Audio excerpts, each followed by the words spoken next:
Can Hedera Hashgraph skyrocket and provide life-changing returns? That's the whole purpose of this channel, to find assets that could potentially provide those life-changing returns. Be in earlier than everyone else so that you reap the rewards, like the early stage investors in Bitcoin and Ethereum and even Solana. The earlier, the better. And obviously Hedera Hashgraph banging along the bottom of its price chart. Is there massive upside in this asset? Well, to start, they're the equivalent of a layer one blockchain. They're selling block space, right? They call it a hash graph, but at the end of the day, they are in competition with other layer one blockchains. So is anyone using it? Well, the Hedera mainnet hit 69 billion transactions. It's now at 2,400 transactions per second. We've talked about how ICP is in the hundreds of thousands of transactions per second, but this is extremely positive, right? The blockchain is being used. The more it's used, the more the network profits and grows in value. Let's dive deeper into what is going on behind the scenes with this asset. Well, the revenue earned of the network a year ago was $800,000. Now it's $1.4 million. So massive growth in the depths of this crypto winter. That is positive, right? Average daily transaction, 72 million a year ago, 134 million in Q2 2024. Massive growth. Average daily active addresses, interesting, declining, right? Now in Q1 2024, they had 16K. Q2 2023, they were 14K. Interesting that they declined year over year. What this speaks to is more institutional activity on top of Hedera Hashgraph versus individual wallets using Hedera Hashgraph. We know interest in crypto from the retail masses is extremely low. So I wouldn't expect to see a huge increase in average daily active addresses, but we see a decrease here. Not positive, I would say, but still usage of the network clearly by larger organizations, and total value locked, right? 24 million a year ago, now 70 million. So that's growth, still tiny numbers. Average daily decentralized exchange volume a year ago, 400,000, now 10x.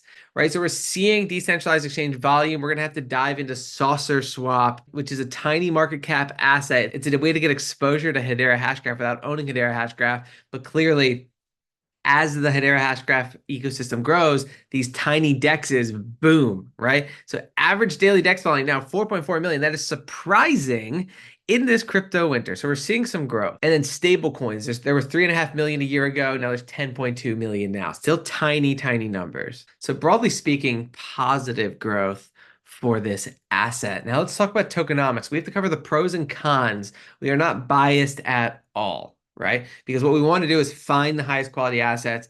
We have to be honest with ourselves with the pros and cons of every single asset in order to make the right decision, right? So here's an issue, right? They have a 50 billion HBAR total fixed supply.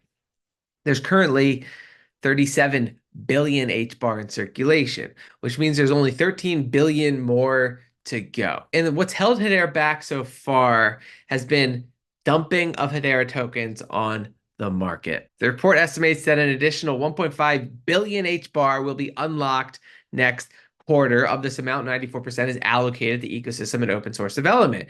So 37 billion HBAR tokens have been dumped on the market to build out this ecosystem. There's 13 more coming. And so there are short-term inflationary tokenomics. Now, this isn't the end of the world. Most assets have had extremely high inflation in their early years. The question is, how sustainable is the growth of this network long term?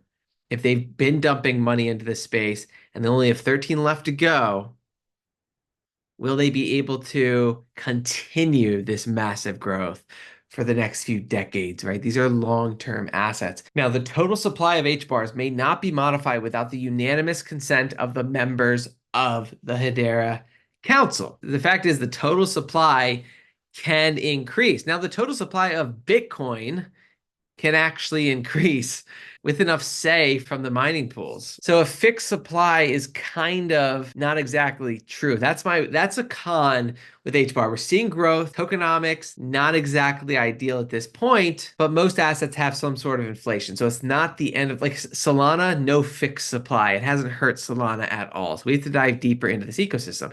Now the Hedera Governing Council can decide ultimately the future tokenomics of HBAR. So who is the Hedera Governing Council? Well, this is absolutely stunning, right? The Hedera Council, building the future together, all of these companies sit on the Hedera Council. They all have a voting stake in this ecosystem. They all have HBAR and validate the network and have a governing stake over this ecosystem. Now, who are they, right?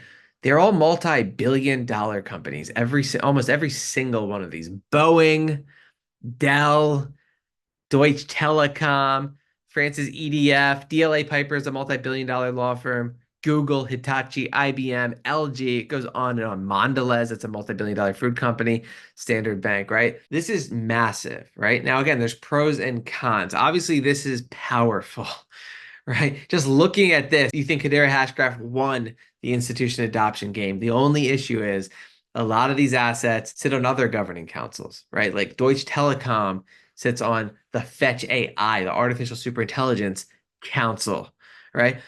Ubisoft is building games on other blockchains. So it doesn't necessarily mean that Hedera Hashgraph has a monopoly on these assets resources, right? On these companies' resources. Like Google is the validator for a whole bunch of different blockchains. So that's the truth of the HBAR Council. It doesn't mean massive adoption by these institutions. They can use any blockchain they want. And so all it really does is give these companies a say over the network, but they decide on whether or not they use the network. That's just a fact. So what we really have to do is stay on top of who is using HBAR. That is really what matters. SaucerSwap, mentioned earlier. SaucerSwap is in blue. This is the total share of total value locked on HBAR. So SaucerSwap has 80 to 90% of the entire total value locked on HBAR. So what excites me a little more than owning HBAR is owning SaucerSwap because it's a tiny market cap asset. The fully diluted market cap of SaucerSwap is $38 million. The total value locked of SaucerSwap is $66 million, at least as of the end of Q2, right? Look at what SaucerSwap did last bull run. It went from 1.7 cents up to 20 cents. This is pure alpha, right? If you want exposure to the HBAR ecosystem, SaucerSwap will most likely outperform HBAR because it is almost perfectly correlated to the growth of the HBAR ecosystem, and it skyrockets in price. It's much more volatile. So if you didn't know about SaucerSwap and you want massive upside and you want exposure to HBAR without owning HBAR, SaucerSwap does it, right? So massive for that tiny market cap asset, but that's just a glimpse into where the TVL is coming from, mainly SaucerSwap. Now, obviously, the decentralized exchange volume of SaucerSwap has been declining because we've been in a crypto winter, but clearly in a crypto bull market, this asset will pump and the decentralized exchange volume will pump and the total value locked will increase. That's what it's proven, right? So it's very positive to come across a tiny market cap asset that is actually high quality like this. Now let's get back to Hedera Hashgraph. Can't just talk about SaucerSwap this whole time. Where are most of the transactions on Hedera coming from? One major driver of activity on Hedera is Karate Combat, a full contact combat karate league that incorporates blockchain technology for its fan experiences. Karate Combat has been featured on the Joe Rogan Experience. It actually has a big following, and they are using the Hedera network. On April 20, 1.7 billion karate tokens voted on Hedera, 123 voted on Ethereum, with 65,000 unique voters on Hedera and Ethereum combined. On June 28, 3.17 billion karate tokens voted on Hedera, 933 on Ethereum, and 120,000 unique voters combined. So this is a growing ecosystem. That is a growing, healthy network building on top of HBAR. Now, who else is building on HBAR? What we saw over the course of 2022 was just massive partnerships with institutions. Now, there's pros and cons, right? Yes, big institutions have committed to building on HBAR, but a lot of them received a grant from the HBAR Foundation. Remember, where did those tens of billions of HBAR tokens that were dumped on the market go? Maybe not dumped on the market, but given away. They were given to massive organizations. Atma.io receives grant from the HBAR Foundation. This was May 12, 2022. Started as a digital venture with Avery Dennison, a multi-billion dollar company and a governing council member of Hedera. Atma was publicly launched March 2021. So essentially what it does is uniquely enable item level carbon counting on the supply chain. So Avery Dennison is a multi-billion dollar supply chain and logistics company. Atma was one of their startups using Hedera Hashgraph. That is massive. Yes, it did cost the HBAR network some tokens to get up and running, but That is just one example of building on HBAR. The big question is, will they continue? Are they providing enough value? That's where the risk comes into all blockchain assets. Will these blockchains provide enough value to these massive organizations to cause these massive organizations to build organically instead of relying on grants, right? Now, Aberdeen PLC is a multi-billion-dollar asset management firm. UK investment firm Aberdeen is taking another major step into the digital asset space by partnering with enterprise network Hedera. So they oversee $579 billion of assets, and their plan is to bring some of their multi-billion-dollar portfolio onto HBAR.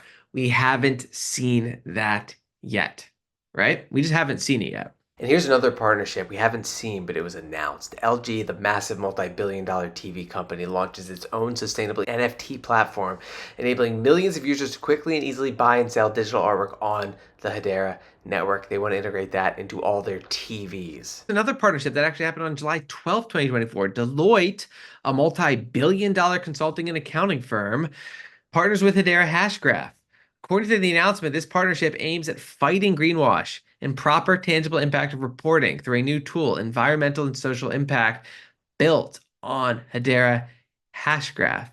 That is absolutely massive. So at the end of the day, we're still in the early stages of this asset. It's almost still in the venture phase because there's so much risk because we don't know how sustainable this growth is, but there's also so much reward and so much institutional interest that it could provide massive life-changing returns. Now, here's the truth. Despite the mainstream interest, general adoption on the chain remains light. Total value locked, a figure which includes liquid staking, amounts to around 103 million. We know that's down a little bit. By contrast, Ethereum has around 39 billion and Solana 1.7 billion. Now, Chainlink is a little easier because we have continuous major institutional interest and building by the largest organizations on the planet currently, right?